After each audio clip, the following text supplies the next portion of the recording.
Hello everybody, मैं अविनाश अग्रवाल हाजिर हूँ स्टोरी स्पीक्स के एक नए एपिसोड के साथ। स्टोरी स्पीक्स के माध्यम से मैं लाया हूँ स्टूडेंट्स के लिए ऐसी चुनिंदा स्टोरीज जो कि ना ही सिर्फ इंस्पिरेशनल है बल्कि उनमें छुपी हुई हैं ऐसी टिप्स जो कि आपकी तैयारी को एक नए मुकाम पर ले जा सकते हैं। The theme of today's story is consistency is the key to success, and today's story is very special and very interesting because ये स्टोरी घूमती है हमारे क्रिकेटिंग लेजेंड और क्रिकेट आइकॉन महेंद्र सिंह धोनी के साथ। जब उनकी बायोपिक लॉन्च हो रही थी 2016 में, तो एक बच्चे ने महेंद्र सिंह धोनी से एक क्वेश्चन पूछा कि सर, स्टूडेंट्स के लिए आपके पास क्या लेसन है कि हम अपना कंपोजर कैसे मेंटेन करें।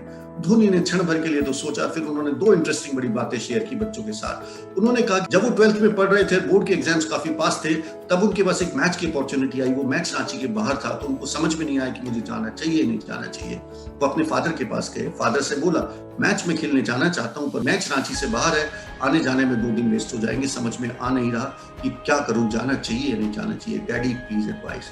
He said that his father thought for some time and then gave a very interesting reply. और उनके फादर ने कहा, अगर सारे साल पढ़ा होगा तो 2 दिन ना पढ़ने से कोई फर्क नहीं पड़ता, और अगर सारे साल नहीं पढ़ा है तो 2 दिन पढ़ने से भी कोई फर्क नहीं पड़ेगा। So what I'm trying to tell you friends is that what is important is through the year consistency. आपको कंसिस्टेंटली मेहनत करते जाना है। कंसिस्टेंसी ही ऐसी चीज है जो कि आपको अपने गोल्स के हर दिन करीब लाती चली जाएगी।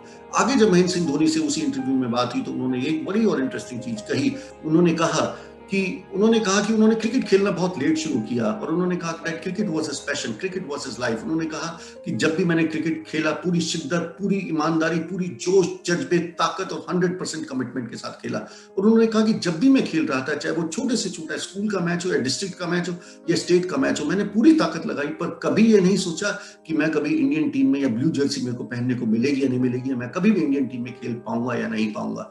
कंपेयर टू दिस, अगर हम देखें, हम स्टूडेंट जब किसी भी कॉम्पिटिटिव एग्जाम की तैयारी शुरू करते हैं तो शुरू बाद में करते हैं, सबसे पहले एंड रिजल्ट का सोच लेते हैं, होगा नहीं होगा तो क्या करूंगा, कैसे हैंडल करूंगा।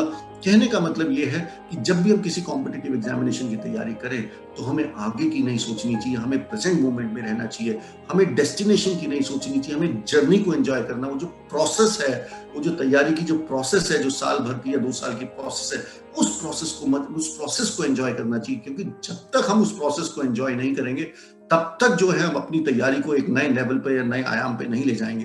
तो व्हाट मैं कहना चाह रहा हूं, we should enjoy the journey rather than worrying too much about the destination.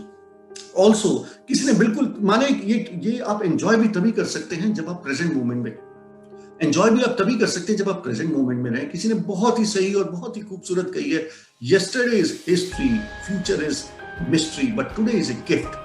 Yesterday is history, future is mystery, but today is a gift, and that is why it is called present. So focus on your present.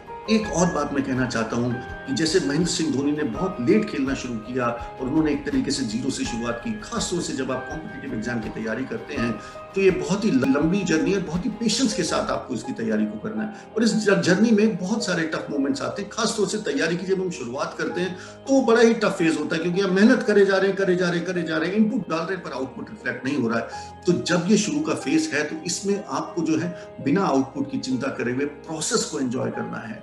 मैंने zero से शुरू करूंगा, पर मेहनत करूंगा और आगे बढ़ूंगा और मेहनत करूंगा और जो स्ट्रगल है, जो कंफर्ट जोन से बाहर जाने की जो प्रोसेस है, जब हम उसको एंजॉय करने लग जाते हैं तब आप मान सकते हैं कि आपकी तैयारी एकदम सही तरीके से चल रही है। किसी ने बहुत ही सही कहा है, चलता रहूंगा पथ पर, चलने में माहिर बन जाऊंगा, या तो मंजिल मिल जाएगी या अच्छा मुसाफिर बन जाऊंगा। तो इस प्रोसेस को अगर हम समझें तो मैं सिर्फ यही कहना चाह रहा हूं कि हर दिन हम ये सोच के चलें कि हमें अपनी तैयारी को अगले लेवल पर लेके जाना है, कंसिस्टेंटली मेहनत करें। 2 चीजें होती है, एक होती है कंसिस्टेंसी, एक होती है इंटेंसिटी। कंसिस्टेंसी का मतलब लगातार आप मेहनत करने जा रहे हैं। इंटेंसिटी का मतलब होता है एक दिन आप 12 घंटे पढ़ दिए, फिर 2-3 दिन नहीं पढ़े। Intensity is not important. Intensity loses, consistency wins, especially when you're preparing for competitive examination. And always focus on your present, give your 100%, always prepare with the intention that you have to take your preparation to the next level. तो ये थी आज की कहानी।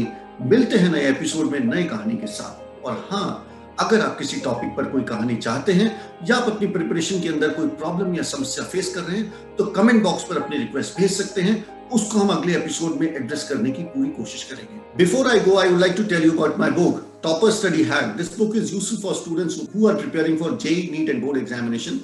I also have a book which is called Success Blueprint. This book is useful for students who are preparing for banking, SSC, railway and defense. Both these books are based upon the success story of more than hundreds of toppers whom I have interviewed and interacted in the last 15 years. इन दोनों किताबों के अंदर बहुत सारे ऐसे सुने अनसुने राज छुपे हुए हैं कि टॉपर टॉप क्यों करता है, ऐसा क्या होता है टॉपर में कि वो एफर्टलेसली टॉप कर जाता है और एक ऑर्डिनरी बच्चा पूरी ताकत पूरी शिद्दत के बाद सक्सेस के लिए भी तरसता रह जाता है। ये बुक्स ना ही सिर्फ इंस्पिरेशनल है बल्कि बहुत सारे टॉपर्स के स्टडी सीक्रेट भी आपसे शेयर करेंगे। इसमें हम बात करेंगे कि टॉपर्स किस तरीके से गोल सेटिंग करते हैं, किस तरीके से प्लानिंग करते हैं, किस तरीके से प्रॉब्लम सॉल्विंग स्पीड को बढ़ाते हैं, किस तरीके से अपनी स्पीड और स्ट्राइक रेट में बैलेंस करते हैं, कैसे ऑब्जेक्टिव टाइप पेपर को अटेम्प्ट करते हैं, क्या डिफरेंट स्ट्रैटेजीज हो सकती हैं, रिवीजन को कैसे करना है, एग्जाम से 2 हफ्ते पहले क्या करना है, 2 महीने पहले कैसे करना है। Thank you, bye bye.